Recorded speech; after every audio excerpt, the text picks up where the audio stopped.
നാളെ ഇന്ത്യ സഖ്യത്തിന്റെ നിർണായക യോഗമാണ്. നിർണായക യോഗത്തിന് മുന്നേ കോൺഗ്രസ് അധ്യക്ഷൻ മല്ലികാർജ്ജുൻ ഖാർഗെയ്ക്ക് CPM ഒരു അസാധാരണ കത്ത് അയച്ചിരിക്കുന്നു.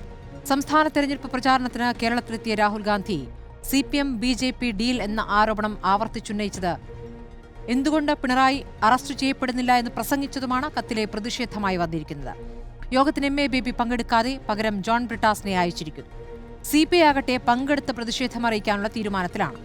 കേരളത്തിൽ നിലവിൽ ED പിണറായി വിജയന്റെ മകൾക്കെതിരായ കേസിലെടുത്തിരിക്കുന്ന വേഗവും ED ഉദ്യോഗസ്ഥർക്കെതിരെ നടന്ന CPM പ്രവർത്തകരുടെ ആക്രമണത്തിലുയർന്ന അഭിപ്രായ വ്യത്യാസങ്ങൾക്കുമിടെയാണ് ഡീൽ ആരോപണത്തിനെതിരെ CPMന്റെ കത്ത്.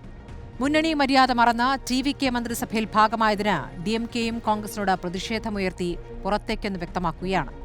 ജാർഖണ്ഡ് മുക്തി മോർച്ചയ്ക്കുമുണ്ട് രാജ്യസഭാ തെരഞ്ഞെടുപ്പിൽ ഏകപക്ഷീയമായ സ്ഥാനാർത്ഥികളെ പ്രഖ്യാപിച്ചതിൽ കോൺഗ്രസിനോട് എതിർപ്പ്.